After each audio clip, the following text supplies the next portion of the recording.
ನೊಂದ ಜೀವಕ್ಕೆ ಮುರಿದ ಮನಸ್ಸಿಗೆ ಪ್ರಶ್ನೆಗಳಲ್ಲಿ ಸಿಲುಕಿದ ಜೀವನಕ್ಕೆ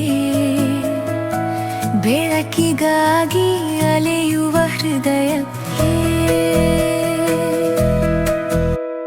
ಸತ್ಯವೇದದಿಂದ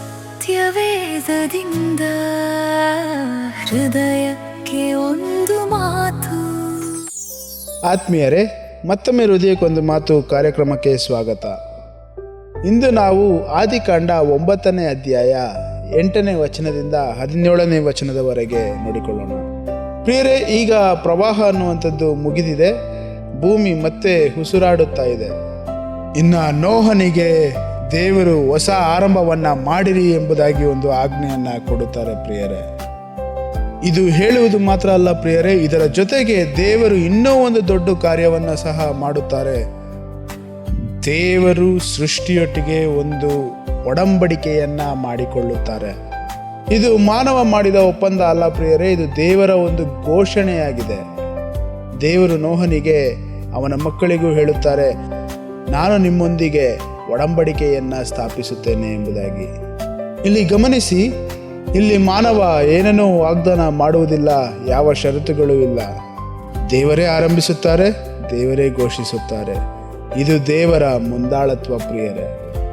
ಆದರೆ ಈ ಒಡಂಬಡಿಕೆ ಕೇವಲ ಮಾನವರೊಂದಿಗೆ ಮಾತ್ರವಲ್ಲ ಪ್ರಿಯರೇ. ದೇವರು ಹೇಳುತ್ತಾರೆ, ನಿಮ್ಮ ಸಂತಾನದೊಂದಿಗೂ, ನಿಮ್ಮ ಜೊತೆಯಲ್ಲಿರುವ ಪ್ರಾಣಿಗಳೊಂದಿಗೂ, ಪಕ್ಷಿಗಳೊಂದಿಗೂ, ಭೂಮಿಯ ಎಲ್ಲ ಜೀವಿಗಳೊಂದಿಗೂ. ಅಂದರೆ ಇದು ಸೃಷ್ಟಿಯ ಮಟ್ಟದ ಒಡಂಬಡಿಕೆಯಾಗಿದೆ. ದೇವರ ಕೃಪೆ ಮಾನವನಿಗೆ ಮಾತ್ರ ಸೀಮಿತವಲ್ಲ, ಅದು ಸಂಪೂರ್ಣ ಸೃಷ್ಟಿಯನ್ನ ಒಳಗೊಂಡಿದೆ ಎಂಬುದನ್ನು ನಾವು ನೋಡಬಹುದು.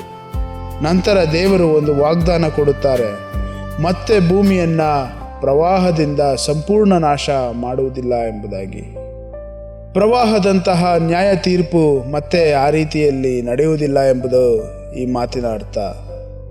ಮತ್ತು ದೇವರು ಈ ಒಡಂಬಡಿಕೆಗೆ ಒಂದು ಗುರುತನ್ನ ಕೊಡುತ್ತಾರೆ. ಆಕಾಶದಲ್ಲಿ ಕಾಣಿಸುವಂತಹ ಒಂದು ಮಳೆ ಬಿಲ್ಲು. ಬಿಲ್ಲು ಎಂಬ ಪದ ಸಾಮಾನ್ಯವಾಗಿ ನಾವು ನೋಡುವಾಗ ಅದು ಯುದ್ಧಕ್ಕೆ ಬಳಸಲ್ಪಡುವಂಥ ಒಂದು ಪದ. ಆದುದರಿಂದ ಒಂದು ಸುಂದರ ಚಿತ್ರ ಮೂಡುತ್ತದೆ ಪ್ರಿಯರೇ. ಯುದ್ಧ ಮುಗಿದು ಹೋಗಿದೆ, ಬಿಲ್ಲು ಕೆಳಗಿಳಿಸಲಾಗಿದೆ, ಆಕಾಶದಲ್ಲಿ ಇಡಲಾಗಿದೆ ಎಂಬುದಾಗಿ. ನ್ಯಾಯದ ತೀರ್ಪಿನ ನಂತರ ಕೃಪೆಯ ಘೋಷಣೆ. ಮತ್ತು ದೇವರು ಹೇಳುತ್ತಾರೆ, ನಾನು ಅದನ್ನು ನೋಡಿದಾಗ ಎಲ್ಲ ನನ್ನ ಒಡಂಬಡಿಕೆಯನ್ನ ನೆನಪಿಸಿಕೊಳ್ಳುವೆನು ಎಂಬುದಾಗಿ. ಇದು ದೇವರು ಮರೆತು ಹೋಗುತ್ತಾರೆ ಎಂಬುದಾಗಿ ಅರ್ಥ ಅಲ್ಲ ಪ್ರಿಯರೇ, ಇದು ದೇವರ ನಿಷ್ಠೆಯ ಒಂದು ಘೋಷಣೆ. ಅಂದರೆ ದೇವರು ತನ್ನ ಮಾತಿಗೆ ನಿಂತುಕೊಳ್ಳುತ್ತಾರೆ ಎಂಬುದಾಗಿ ಒಂದು ಘೋಷಣೆಯಾಗಿದೆ. ಹಾಗಾದರೆ ಆತ್ಮೀಯರೇ, ನಾವು ಒಂದು ಅನಿಶ್ಚಿತ ಲೋಕದಲ್ಲಿ ಬದುಕುತ್ತಿದ್ದೇವೆ. ಪ್ರಕೃತಿ ವಿಪತ್ತುಗಳು, ಪರಿಸರದ ಭಯ, ಭವಿಷ್ಯದ ಬಗ್ಗೆ ಆತಂಕ. ಕೆಲವೊಮ್ಮೆ ಪ್ರಶ್ನೆ ಬರುತ್ತದೆ, ಈ ಲೋಕ ನಮಗೆ ಸುರಕ್ಷಿತವೇ ಎಂಬುದಾಗಿ. ಈ ಪಾಠದ ಭಾಗ ಹೇಳುತ್ತದೆ, ಈ ಲೋಕದ ಅಂತಿಮ ನಿಯಂತ್ರಣ ಮಾನವನ ಕೈಯಲ್ಲಿಲ್ಲ, ಅದು ದೇವರ ಕೈಯಲ್ಲಿದೆ ಎಂಬುದಾಗಿ. ಕರ್ತನು ತನ್ನ ಒಡಂಬಡಿಕೆಯನ್ನು ನೆನಪಿಸಿಕೊಂಡಿದ್ದಾನೆ ಎಂಬುದಾಗಿ ನಾವು ನೋಡುವಾಗ, ಮಳೆಯ ನಂತರ ಆಕಾಶದಲ್ಲಿ ನೀವು ಮಳೆ ಬಿಲ್ಲನ್ನು ನೋಡಿದಾಗ ಅದು ಕೇವಲ ಪ್ರಕೃತಿಯ ಬಣ್ಣಗಳಲ್ಲ ಪ್ರಿಯರೇ, ಅದು ಒಂದು ನೆನಪು. ದೇವರು ತನ್ನ ಮಾತಿಗೆ ನಿಷ್ಠನಾಗಿದ್ದಾನೆ ಎನ್ನುವಂಥ ಒಂದು ಘೋಷಣೆ. ಹಾಗಾದರೆ ಇಂದಿನ ವಾಗ್ದಾನ, ದೇವರ ನಿಷ್ಠೆ ಬದಲಾಗುವುದಿಲ್ಲ ಪ್ರಿಯರೇ. ದೇವರ ನಿಷ್ಠೆ ನಮ್ಮ ಜೀವನದಲ್ಲಿ ಎಂದಿಗೂ ಬದಲಾಗುವುದಿಲ್ಲ. ಹಾಗಾಗಿ ಇಂದಿನ ಆಜ್ಞೆ, ಭಯದಲ್ಲಿ ಬದುಕಬಾರದು, ಅನಿಶ್ಚಿತತೆಯಲ್ಲಿ ಕುಗ್ಗಬಾರದು. ದೇವರ ಒಡಂಬಡಿಕೆಯನ್ನು ನೆನಪಿಸಿಕೊಂಡು ಕರ್ತನಲ್ಲಿ ನಿಷ್ಠೆಯಿಂದ ನೆಲೆಗೊಳ್ಳಬೇಕು. ಹಾಗಾದರೆ ಪ್ರಿಯರೇ, ಇಂದು ಇದನ್ನು ನೆನಪಿಟ್ಟುಕೊಳ್ಳಿ, ಮಳೆಯ ನಂತರ ಆಕಾಶದಲ್ಲಿ ಕಾಣುವ ಆ ಬಣ್ಣಗಳ ಬಿಲ್ಲು ಒಂದು ಸುಂದರ ದೃಶ್ಯ ಮಾತ್ರವಲ್ಲ, ಅದು ದೇವರ ವಾಗ್ದಾನದ ನೆನಪು.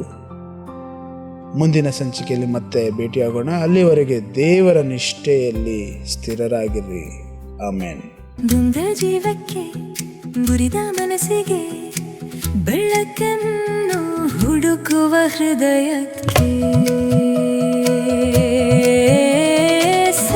ಸತ್ಯವೇದದಿಂದ ಹೃದಯಕ್ಕೆ ಒಂದು